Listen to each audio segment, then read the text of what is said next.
Salut et bienvenue sur Vegathlete. Dans ce deuxième épisode, je retrouve Martin, co-créateur de Vegan Fighter France, pour parler de son expérience d'athlète vegan. On discute de sa façon de gérer sa nutrition pour rester performant et casser les clichés sur les protéines. On aborde aussi des sujets comme l'éthique, l'écologie et l'importance des compléments alimentaires, mais je ne vais pas tout révéler ici. Martin partage des réflexions qui donnent à réfléchir et des conseils pratiques qui pourraient bien t'inspirer. Alors reste bien jusqu'à la fin, il y a une petite surprise qui t'attend. Bonne écoute. J'ai une question que beaucoup se posent, c'est comment gérer sa nutrition pour maintenir un haut niveau de performance. Toi Martin, est-ce que tu as un secret pour y parvenir ? Alors, je ne sais pas si on peut parler de secret parce que aujourd'hui, beaucoup plus qu'il y a une dizaine d'années, on a énormément de contenu disponible qui nous aide à ajuster notre alimentation. Il y en avait déjà à l'époque, mais il fallait chercher un peu plus. Et surtout, il fallait déjà faire un peu le tri. Peut-être que dans ce sens-là, je me contredis tout seul, mais dans ce sens-là, aujourd'hui, je pense que les gens sont noyés d'informations, peut-être. Tu vois ? Et ça peut être dur de faire le tri.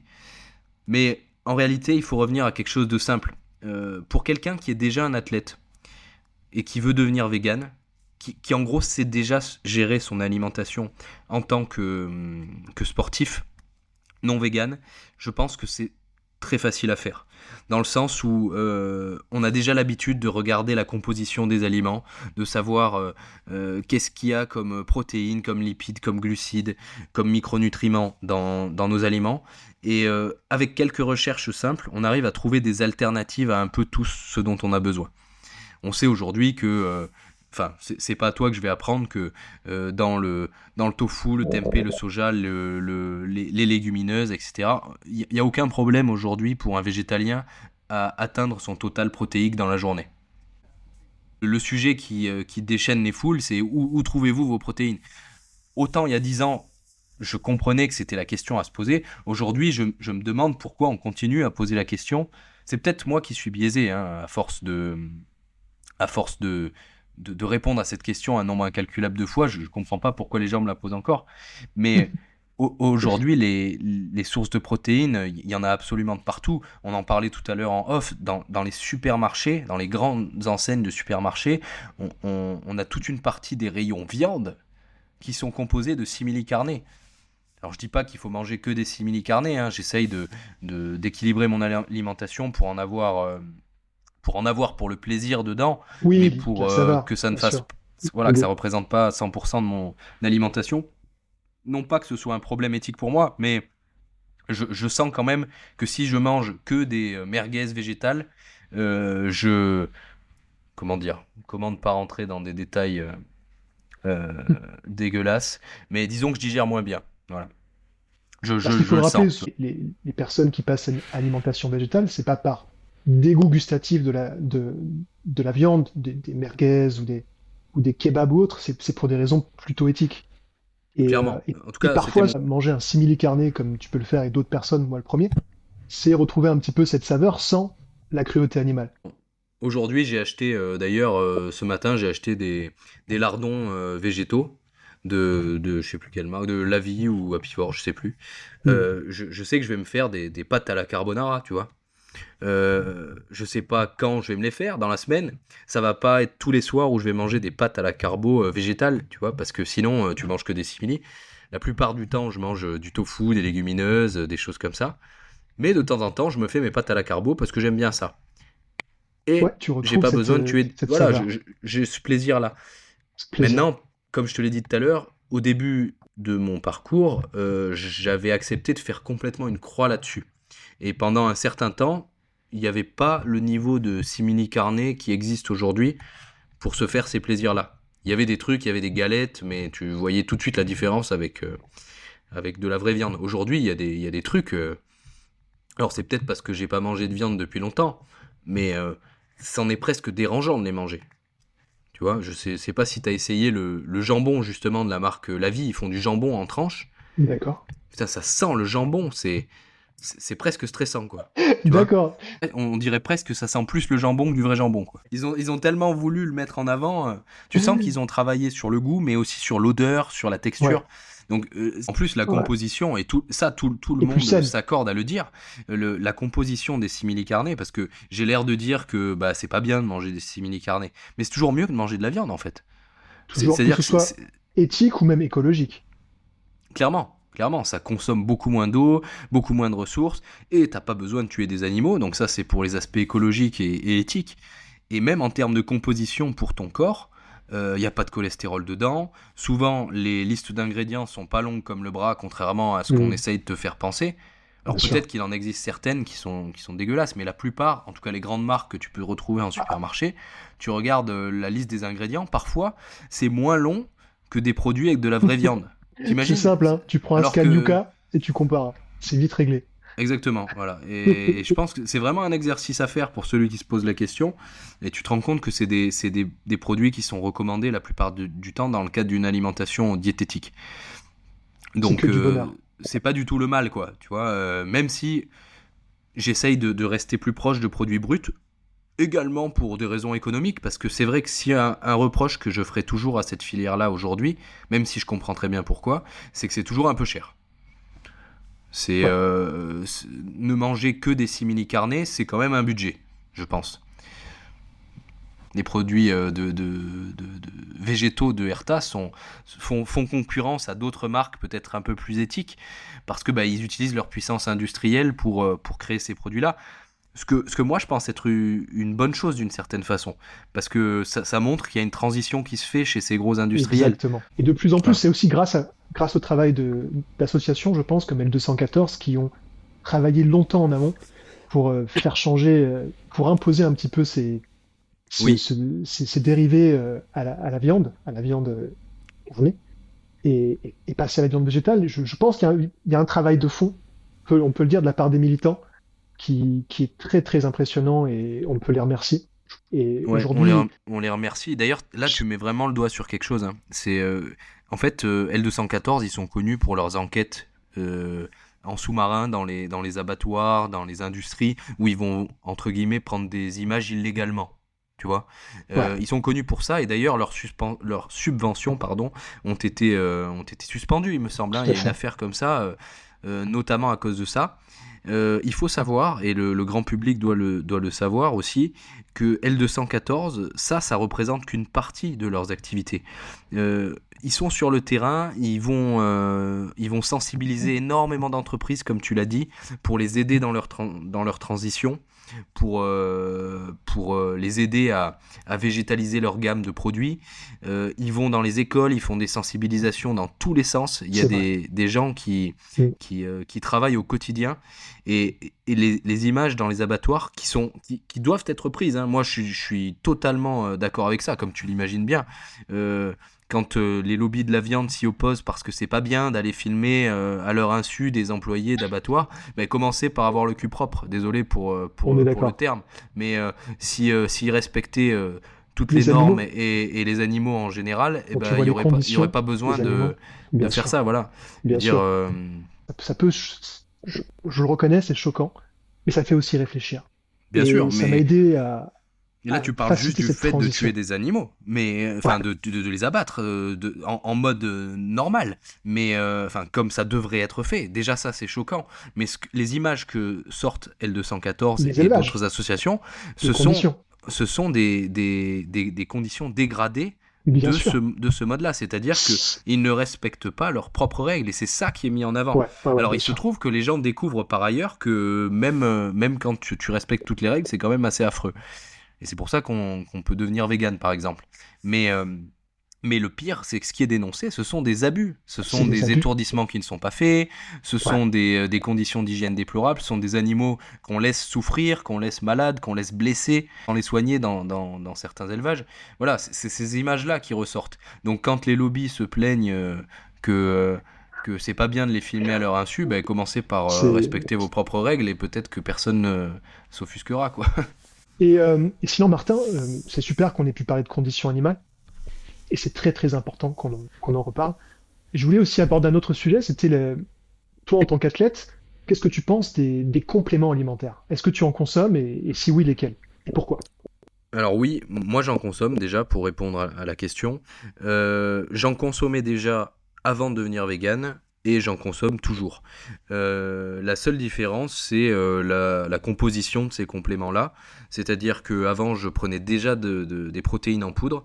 Parce que ce qu'il faut savoir pour les gens qui nous écoutent, qui ne pratiquent pas le sport intensément, et en particulier les sports de force ou la musculation, ce type de sport où tu cherches à devenir plus fort ou à gagner en masse musculaire ou la conserver quand tu en as déjà, c'est que tu as besoin d'un apport important en protéines et que qui dit apport important en protéines, si tu les manges sous forme solide, ça représente vite une quantité de calories énorme qui ne te permet pas de rester soit en bonne santé, soit à un taux de graisse corporelle suffisamment bas pour te regarder dans le miroir sans te dire bon là il faut faire quelque chose quoi.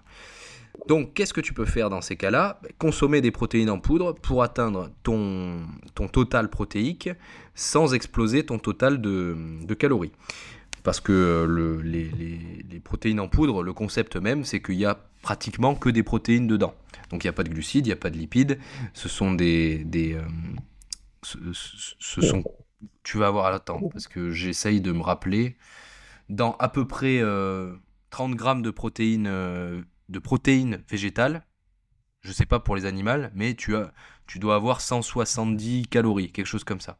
Alors ça parle peut-être pas à grand monde, mais c'est très peu.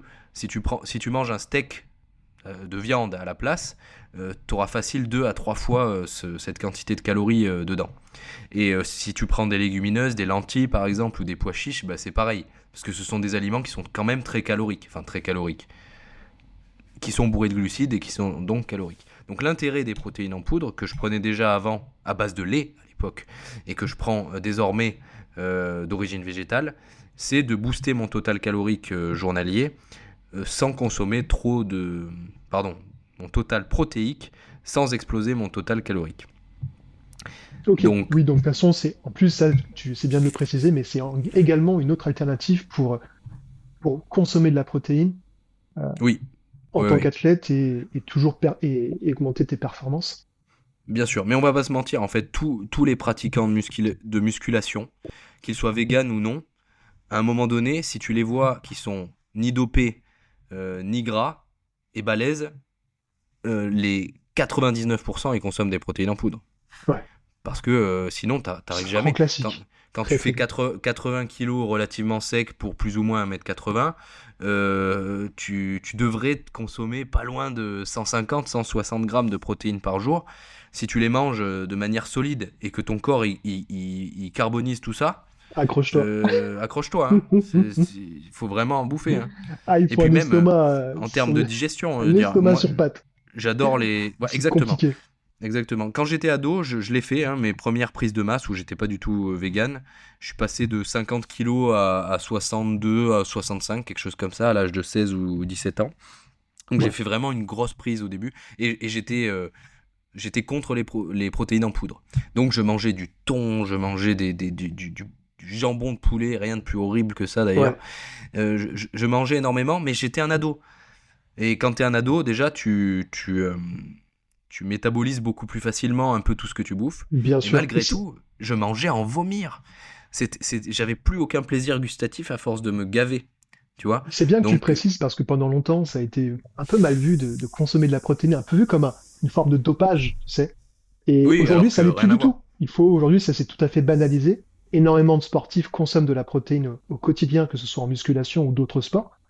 Et c'était pas le cas avant. Donc ton petit shaker de protéines, il va être digéré très rapidement, sans désagrément. Après, il faut en essayer plusieurs, parce qu'il ne faut pas rester sur sa première impression. Il y a plein de marques de protéines sur le marché. Il y en a qui se digèrent plus ou moins bien en fonction de leur origine. Mais quand on en a trouvé une qu'on digère bien, c'est sûr que c'est beaucoup plus facile de digérer un petit shaker dans 300 ml d'eau que de manger un bol de pois chiches on est plein à ras-bord, tu vois, que tu vas mettre 4 heures à métaboliser. Enfin, je dis ça. Il y a des protéines qui sont meilleures que d'autres, cela dit aussi, en termes de goût. De goût aussi, oui, de goût et aussi et de qualité aussi. De qualité, ouais. Je sais pas lesquelles toi tu consommes. Malheureusement, je trouve que ça va pas toujours ensemble. C'est-à-dire que c'est pas toujours celle qui a le meilleur goût qui est la meilleure en termes de qualité, et inversement. Moi, j'en ai deux, justement. J'en ai une qui est très bonne en termes de goût, mais dont la qualité est pas terrible. C'est toujours mieux que de me gaver de nourriture, hein, mais c'est... Disons que la traçabilité est pas parfaite. Ça reste végétal, mais voilà. C'est la protéine du site myprotein.com. Ils font une clear vegan protéine qui, je dois le dire, est exceptionnelle. En termes de goût, j'ai l'impression de boire un iced tea, quoi. D'accord. La clear, tu dis? Clear vegan protéine sur myprotein.com.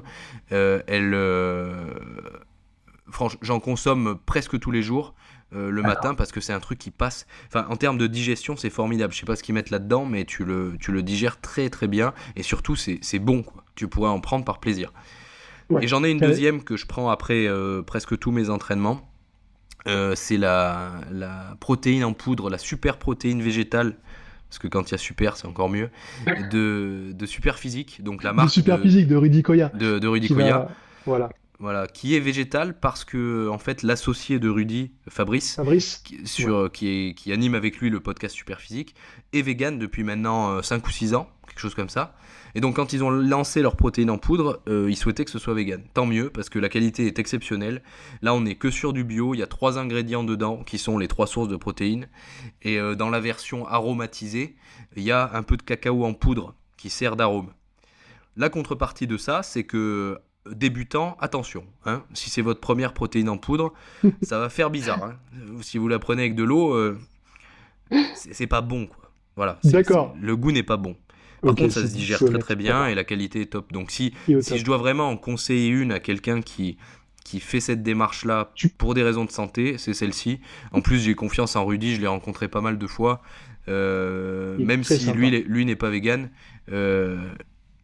ça fait partie des gens, je considère qu'il nous prend pas pour des cons, tu vois. Non, du tout. Du coup, il en rigole souvent, mais il est très respectueux par rapport à ça. J'aime. Et du coup, après, moi, ce que je fais, comme toi, je prends aussi des protéines, mais quand le goût est un peu compliqué, un peu difficilement assimilable, on va dire. Par exemple, tu vois, si c'est une poudre de vanille ou de chocolat, je vais l'agrémenter d'une autre poudre de cacao, par exemple, tout simplement. Et ça va un peu améliorer le goût. Souvent, ce que je fais aussi, c'est que je les mets dans des shakers. Donc, je vais prendre une banane, je vais prendre de la poudre de protéines, je vais prendre du lait de soja. Et tu peux les faire en smoothie même. Hein. Mixer tout ça. J'ai fait ça de nombreuses années. Et puis, peut-être par flemme, là, depuis quelques temps, je le fais plus trop. Je les prends comme un bourrin avec de l'eau. Ouais. Mais oui, ça peut être une bonne façon de... Surtout pour... s'il y a des jeunes qui nous écoutent, qui sont en prise de masse, entre guillemets, qui sont plutôt dans le cas où ils sont trop maigres et ils veulent devenir plus balèzes, faut pas hésiter à consommer liquide, faire des smoothies avec des fruits, parce qu'on sent pas les calories passer. C'est vraiment l'outil le smoothie, c'est l'outil de la prise de masse. Au contraire, ceux qui cherchent à perdre du poids, je vous le déconseille fortement. Mieux vaut boire juste des protéines et à côté manger des fruits solides, c'est bien meilleur pour la satiété et pour avoir fait quelques sèches pour atteindre le poids voulu pour les combats. Honnêtement, je préfère être dans l'autre cas. Je préfère être dans le cas où je dois manger beaucoup que le cas où je me restreins. Je déteste me restreindre. Je sais qu'il y en a d'autres pour qui c'est l'inverse, mais se restreindre, c'est quelque chose que je trouve très très dur, quoi. Ouais. Ah, tu avais eu un interview avec Johan. Oui. C'était une machine. Une machine de guerre. Là, on fait pas partie de la même espèce. Son alimentation aussi, hein, il m'a fait waouh. J'étais là et il peut tout faire. Incroyable les quantités qu'il mange et en même temps le physique est impressionnant. Hein. Johan, pour préciser, Johan Lambert, on est sur plus d'1m90, 110 kg je crois, quelque chose comme ça. Sec, il est sec comme il en peut plus, quoi. Donc, il fait de la boxe un petit peu, mais c'était pas... Lui, il enseigne pas tellement les techniques de combat, c'est plus de la préparation physique qu'il fait dans l'armée. Mais bon, et à côté, physique il monstrueux. Qu'il faisait des marathons, qu'il faisait des Spartans comme toi. Il fait des Spartan Race, exactement. On a beaucoup échangé sur le sujet. C'est un homme de défi et c'est surtout un physique incroyable. Ces mecs-là, il faut qu'ils soient plus connus, tu vois. Ouais. ils Je sont crois que c'est aux pas son antipodes. désir, mais oui, Non, c'est pas du tout son désir. C'est même un gars, je trouve, assez réservé, tout à fait. assez doux dans sa façon de parler. Et alors que physiquement, c'est un monstre, quoi. Hein. Ton podcast est vraiment génial. J'invite les gens à l'écouter enfin, votre échange. Waouh, j'ai Ouais. trouvé, c'était ouais, Bah merci. Ouais, ça très fait très partie enrichissant. des épisodes. La plupart de mes épisodes, et je te souhaite que ce soit pareil. C'était super de les partager, mais c'était encore plus agréable de les enregistrer et d'avoir ces discussions avec ces gens-là. Pour mon enrichissement personnel et puis aussi parce que à chaque fois j'ai passé un bon moment. Et Johan en fait partie. Tu sais pourquoi Mm. il t'avait expliqué déjà pourquoi est-ce qu'il avait changé son alimentation. Il y a différents tests. Il avait trouvé, je crois que c'était l'alimentation végétale, en plus du côté éthique, Oui, c'était. lui correspondait plus. Ouais, ouais, il me semble. Je me rappelle plus exactement de cette partie de notre discussion. Mais comment dire, avec son physique et le contexte dans lequel il évolue, à savoir l'armée, euh, il faut avoir quand même les nerfs solides pour faire ce genre de transition et accepter toutes les remarques que tu vas recevoir. Bien sûr. Et lui l'avait fait de manière assez, comment dire, il s'en foutait un petit peu de la vie des gens, quoi. Ouais, parce qu'à la cantine, ça doit y aller, quoi. Ah ouais, je pense. Je sais même pas, je pense que il est vraiment sur un type de poste où il est pas obligé d'être exposé tout le temps. Enfin, il mange pas ce qu'on lui sert à chaque fois, il peut se faire à manger lui-même, si j'ai bien compris. Parce que j'ai interviewé une autre personne, c'est Thibaut, qui est gendarme, qui était gendarme pendant de nombreuses années, et qui lui, pour le coup, il était envoyé, tu sais, sur des brigades d'intervention où ils font 200 kilomètres et puis ils sont déployés pendant une semaine à un endroit. Et là, bah, tu manges ce que tu peux, quoi. Tu vois, tu manges ce qu'on Mm, te donne. Et c'était très, très, très compliqué. Et je bien pense que sûr. pour les militaires qui partent sur les théâtres d'opérations extérieures, enfin, qui vont à l'étranger au combat, quoi, à mon avis, je suis pas sûr que tu puisses être vegan, quoi, tu vois. Je pense que ces gars-là, soit c'est une vocation pour eux et tant pis, ils le feront plus tard. Je suis désolé de dire ça, mais je pense qu'aujourd'hui, c'est incompatible, quoi. Parce que tu n'es pas en moyen de te faire à bouffer tous les jours Bien sûr. dans ces contextes-là, quoi. Et pas que dans ces domaines-là, hein. Il y a beaucoup de milieux encore où il y a pas forcément d'alternative végétale. Bien sûr. Et, et Alors c'est très important de dire ça parce que tu sais, il y a le coup classique où on te dit mais attends, il y a des Esquimaux ou des Inuits qui mangent que du poisson et pourtant voilà, tu vas pas les emmerder eux. Exact, exact. On va pas les emmerder ceux-là. Par contre, toi qui vas faire tes courses à Carrefour tous les jours, où tu as toutes les options disponibles, bah, chasser ton steak, toi, tu pourrais peut-être faire quelque chose. Tu vois. bien sûr. C'est d'ailleurs la raison pour C'est laquelle je toujours pars pas au Groenland embêter des Inuits ou des Esquimaux. Désolé pour tout les à fait. connaisseurs, je sais pas, je suis pas un expert dans ces populations-là, mais voilà quoi. Je suis jamais allé embêter le mec qui vit comme un chasseur-cueilleur préhistorique parce que c'est son mode de vie, parce que c'est l'endroit où il est né, etc. Il fait ce qu'il peut, ce mec-là. Tu vois. Par contre, nous, comment dire, privilégiés qui vivons dans des villes, qui allons, comme tu dis, chasser la barquette de viande au supermarché, ben, nous, on a un pouvoir de décision qui est énorme et Qui est incroyable. qui devrait nous faire. C'est Les comme quand consommateurs. on pointe du doigt les industriels et je les aime pas non plus. Tout à l'heure, je disais, je parlais de Charal. Oui, ils font du profit sur le dos des animaux, mais ils font du profit sur le dos des animaux parce qu'il y a des gens qui payent pour ça et parce que la population veut payer le moins possible. Dire l'accélération des cadences dans les abattoirs, elle est directement liée au fait qu'il faut vendre en quantité et à bas prix. Si, s'ils avaient beaucoup plus de moyens, peut-être qu'ils pourraient faire les choses mieux. Même si je suis pour l'abolition. Comment dire, en mon fort intérieur, j'aimerais que on ne tue plus aucun animal.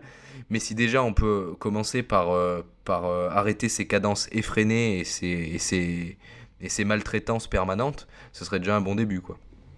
Et je pense que je me suis violemment éloigné de la question de base.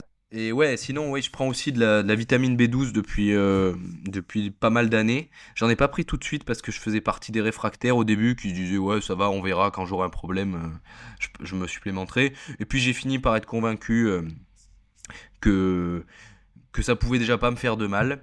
Et ce qui m'a décidé beaucoup, c'est le fait de savoir que les animaux d'élevage étaient complémentés énormément en vitamine B12 notamment et en plein d'autres choses. Et que ce qui pouvait faire que quelqu'un qui n'est pas vegan ne se retrouve pas carencé, ce sont ces compléments qu'il mange à travers le corps des animaux. Donc à ce moment-là, je me suis dit, autant moi choisir ma source de compléments alimentaires de manière beaucoup plus précise, vu que personne n'est jamais allé demander à Charal quels compléments ils injectaient à leur vache, quoi, tu vois. Ça, je pense qu'on est d'accord. Par contre, toi, tu peux savoir que quand tu achètes un complément sur un site internet d'une certaine marque, tu peux te renseigner sur la provenance, et en général, c'est plus transparent. Donc, je me suis mis à prendre de la vitamine B12 en préventif pour éviter Depuis des longtemps? carences dans cette vitamine. Ouais, ça doit faire 7-8 ans peut-être. Tu Peut-être prends la Vegan, le La classique, ou tu Vegan, prends ouais, une ouais, autre? ouais, classique. Ok, J'en ai d'accord. essayé d'autres. Superphysique notamment faisait un multivitamine avec de la vitamine B12 dedans. Je l'ai D'accord. pris pendant un certain temps. Maintenant, en termes de vitamines, je reste sur de la B12 seulement avec la Vegan. C'est pour moi une alternative très très bon marché aussi. C'est pas cher, hein, la Vegan. T'achètes Non, c'est pas cher. j'ai l'impression qu'ils sont infinis ces pots, tu sais il y en a parfois, j'ai l'impression qu'ils me font l'année, je sais pas combien ils durent, il doit y avoir C'est 180 trucs c'est dedans, ça, donc tu fais. 180, tu peux faire facilement Voilà, 6 donc mois. c'est ça, c'est très long, c'est pas très très cher, et ça j'en prends à l'année. Maintenant, pour la performance en soi, je prends de la créatine depuis peut-être 2017, 2016, 2017. C'est pour Euh, maintenir ta musculature, c'est ça? En fait, ça répondait à un besoin à un moment donné. J'étais sur un plateau en termes de performance en Ouais, musculation. d'accord. J'étais en pleine phase de prise de masse, j'étais en train de prendre du poids. J'étais vegan déjà. Et je voyais que mes performances n'augmentaient plus. Et moi, je crois intimement que il faut quand même, pour devenir plus balèze, il faut que tes performances, elles augmentent. Tu vois, je pense que, et c'est Rudy qui dit ça beaucoup aussi, si tu fais un curl biceps avec un haltère de 4 kilos et que tu es à fond, et que un an après tu as un haltère de 14 kilos et tu fais la même chose, normalement ton bras c'est plus le même. C'est un peu C'est simpliste, vrai. hein, comme Ouais, ouais, logique, non, c'est. mais bien sûr qu'il y a des nuances, mais en gros, il faut progresser. Et moi, je progressais plus. Et notamment aux tractions, par exemple, je faisais mes 3 séries de 10 tractions en poids de corps et je trouvais que j'étais à fond, j'arrivais pas à en faire 11, quoi. Je pouvais pas rajouter du poids, je pouvais pas rajouter de répétitions, je stagnais. Ça faisait plusieurs semaines, voire peut-être même des mois que je stagnais au même truc. Et je me suis dit, tiens, on va essayer la créatine. Et dans quelle mesure il y a un effet placebo qui s'est mis en place, ou dans quelle mesure ça a vraiment marché, ça a pété le plateau. C'est-à-dire que quelques semaines après, j'ai commencé à en faire un peu plus, jusqu'à ce que aujourd'hui je fais des séries de traction. Je fais des séries de 10 avec plus de 20 kilos de lest autour de la taille. Tu vois, ça s'est jamais arrêté de progresser. C'est peut-être l'exercice sur lequel je continue toujours à progresser, ça s'arrête jamais, quoi, les Parce que là, du tractions. coup, t'en es au niveau poids? T'as atteint quel. Mon poids de corps, tu veux dire? Ouais, Là, alors c'est marrant parce que ces 2-3 dernières années, j'ai tendance chaque année à perdre un peu de poids. Alors que j'ai d'accord. fait mais visuellement, j'ai l'impression d'être plus balèze. Je ne comprends pas. Je fais 79 kilos actuellement. C'est bien. Je suis monté relativement sec à 82, 83 et un peu plus gras autour des 85. Jamais, jamais vraiment plus. Hmm. Et je fais 1m80. Ouais, 85 kilos, c'est pas mal. ouais, mais Pas mal. c'était des périodes où je me gavais vraiment. Mais j'étais vegan hein, pourtant, mais je mangeais trop et j'avais pas un physique qui me plaisait tant que ça. C'est pas là que j'étais le plus optimal, on va Ouais, dire, en peut-être termes plus de lourd, peut-être performance. plus. J'étais Voilà. plus lourd, peut-être Ouais. sur certains exercices, j'étais peut-être plus fort. Au squat, par exemple, au soulevé de terre, je pense que j'étais plus fort qu'aujourd'hui. Mais par contre, sur plein d'autres exercices que je trouve plus fonctionnels, on va dire, comme les tractions par exemple, j'ai jamais été aussi fort qu'aujourd'hui. Hmm. Et c'est pas une question que de poids. C'est sûr que quand tu fais 79 kilos, t'as moins de poids à tirer en traction quand t'en fais 85. Mais comme je t'ai dit, je me mets du lest autour de la taille. Je crois que j'ai un record sur une répétition à 50 kilos de lest, tu vois. Waouh, Et des séries de 10, j'en fais avec 20 kilos, 20, 25 kilos de lest, sans trop de problèmes. c'est énorme. Donc, C'est des exercices sur lesquels je trouve qu'on peut progresser un peu, pas à l'infini, mais beaucoup, quoi. C'est une question que je posais il y a pas très longtemps à une amie. C'était savoir en fait quel est le poids, le, le poids de référence euh, de performance optimale entre la musculature et les performances d'endurance. Je sais pas si je me suis bien fait Ouais, comprendre. je vois ce que tu veux dire, Tu c'est vois, une il y a question un qu'on seuil se à pas pose souvent, dépasser. Quand tu es trop lourd, quand tu cours, c'est beaucoup plus compliqué. Quand tu es trop clairement. léger, peut-être que tu es un peu moins puissant. Trouver vraiment le juste milieu. Je pense qu'il y a un juste milieu général qui est un peu plus bas que le ratio taille-poids, tu sais, c'est-à-dire 80 kilos pour 1m80 à peu près. Je pense que ça, on le voit beaucoup dans les sports de combat, hein, les combats les plus physiques, athlétiques et rapides à la fois, c'est autour de ces catégories-là. La catégorie dans laquelle je suis, les mecs sont à la fois rapides, souples, forts, etc. Alors qu'au-dessus, ça devient un peu plus lent et en dessous, ça devient vraiment moins fort aussi. Mm. Et en endurance, pour répondre à ta question, je pense qu'il faut quand même être un peu plus léger. Notamment pour les Spartan Race. On en parlait. Oui, vous en Je, parliez. je me suis posé la question de Ouais. nombreuses fois. Moi, j'ai pas envie de sacrifier mon physique en termes de volume pour ma performance sur une Spartan Race où j'ai rien à gagner. Mais si maintenant c'était mon objectif vraiment d'être super performant, de gagner des Spartan Race en admettant que j'en sois capable, je pourrais pas faire le poids que je fais aujourd'hui. Tu vois, ceux qui montent sur les podiums, c'est des chats maigres. C'est des gars qui ont le physique triathlète, grimpeur, quoi, tu vois. Ouais, parce que effectivement, plus t'es léger, plus tu peux aller les épreuves, à part certaines épreuves où tu dois porter du très très lourd. Bah, ils sont Mais quand même athlétiques, ils sont un peu plus lourds, je pense, que le marathonien classique, quoi. Tu vois ce que je veux dire? Le marathonien qui performe au maximum, tu vois, bon, il est pas Kylian capable Jornet, je pense pas qu'il soulève la boule de 50 non, kilos c'est ça. qu'on a dans les Spartan Race. Donc ils sont un peu plus solides quand même, mais ça reste des gabarits très légers. Je pense que ceux qui gagnent, il faut entre 60 et 70 kilos, je pense, sur ces courses-là. Après, ça dépend bien sûr de la taille de la personne et de plein d'autres choses. Mais au-delà de 80 kilos, ça devient lourd hein, quand même. Surtout sur les formats longs. Les Spartans en format Beast, ça fait 21 km. En plus, c'est 21 km plus, hein, parce que on comptait un petit peu les kilomètres avec nos montres connectées. 21, c'était vite 26, quoi. Tu vois Mm. et entre 21 et 26, ça fait mal hein, déjà la différence. Quand t'es bien éclaté. Plus les obstacles, plus le dénivelé. Parce que sur les Spartan Race, là je digresse un peu là-dessus, mais ce qu'il faut bien se rendre compte, c'est que c'est pas des obstacles et de la course à pied. C'est des obstacles et du trail, et du vrai trail, parce que le terrain est super accidenté parfois, et il y a un dénivelé de fou. Je suis allé en faire une cette année, ou l'année dernière, je sais plus, en Andorre.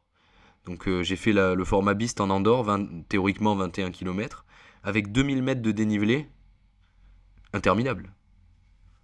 Interminable. Je pense qu'un Ah, semi-marathon, je peux le faire en je sais pas, peut-être allez, en 3 heures, admettons. Un peu mm. moins de 3 heures. Ce qui est pas exceptionnel, mais en 3 heures, je finis. Là, pour faire 21 km, on a mis presque 7 heures. C'était interminable. C'était D'accord. interminable parce que tu peux Ah, pas courir la plupart du temps. C'est trop accidenté, ça monte, les obstacles te font perdre beaucoup de temps. Je l'ai fait avec mon petit frère, à qui je fais un coucou, que je cite souvent dans mes podcasts aussi, qui est aussi vegan d'ailleurs, chouette. qui est pas un combattant, Tu mais l'as qui, converti? oui, alors oui, si Ok. on veut. Je pense pas que j'ai converti des gens, Indirectement. Indirectement. mais Par oui, rapport à bien tes... sûr, suite à ma transition, mon frère, j'ai un seul frère, hein, mon frère et mes parents sont tous devenus véganes. Et je remercie la vie régulièrement de m'avoir donné cette chance parce que je sais que c'est pas facile pour beaucoup de gens qui sont en désaccord avec leur famille. Moi, j'ai la chance que mon noyau familial dans lequel j'ai grandi, tout le monde partage aujourd'hui mes convictions.